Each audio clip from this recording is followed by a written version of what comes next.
So you've made it all the way to Florence in Italy's Tuscany region.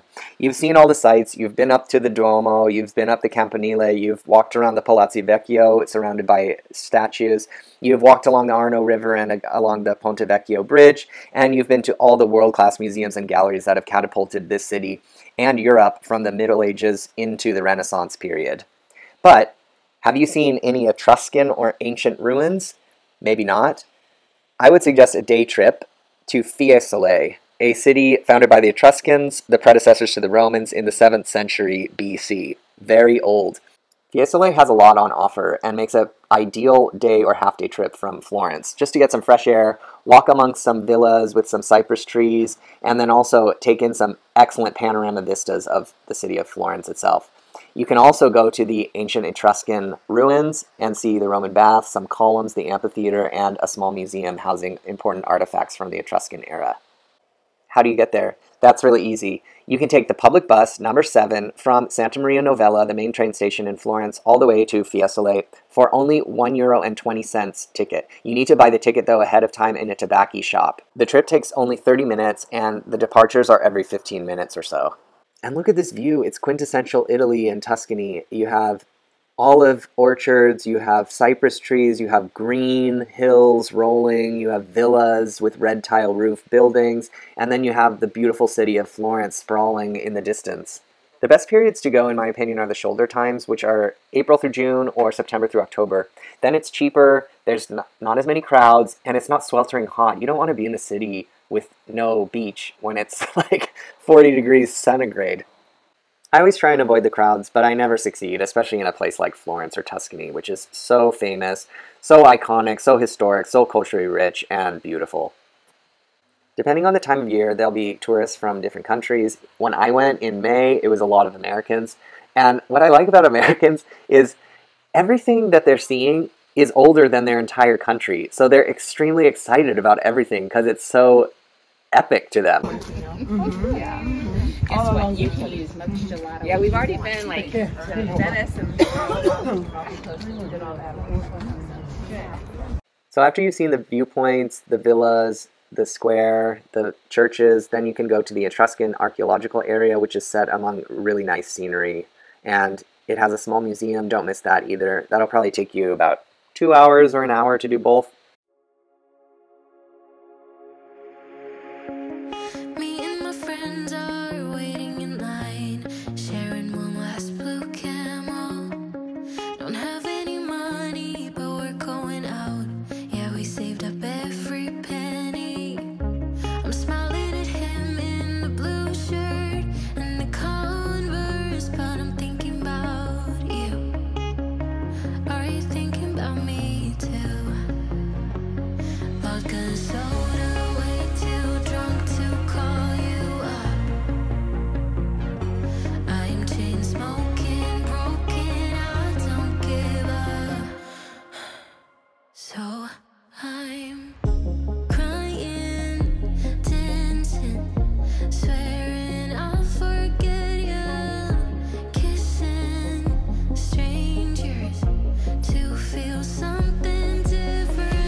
So as you can see, there are a lot of artifacts and ruins excavated from this site. A lot of Greek art and homewares, and a lot of Near East things as well, as those were the people that the Etruscans would have traded with. The Etruscan statues and art itself looked kind of Roman, but a little bit more cartoonish to me. And of course, because it's Italy, everything is built on some ruins. So this museum was built on the foundations of the Etruscan buildings. And you're in Tuscany, one of Italy's most famous and productive agricultural regions. So the gastronomy is always top class, and I've never had a bad meal here, knock on wood. So you can see why this place has been inhabited for, what, 2,700 years by different people over the time period. It's really nice. Speaking of that, I mean, a lot of people have walked these paths, right? So I went on this hike to the top of the hill. I hadn't really heard anything about it. There's a little piazza called Leonardo Piazza, whatever.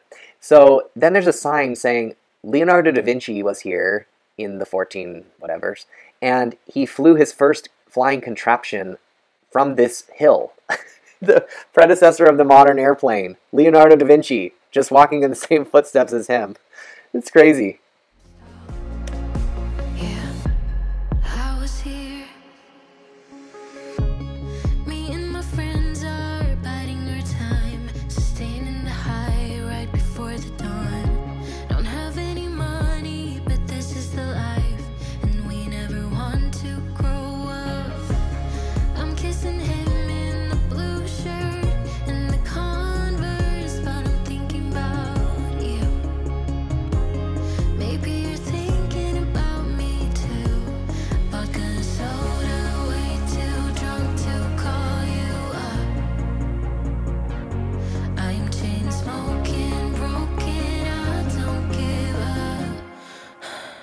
So I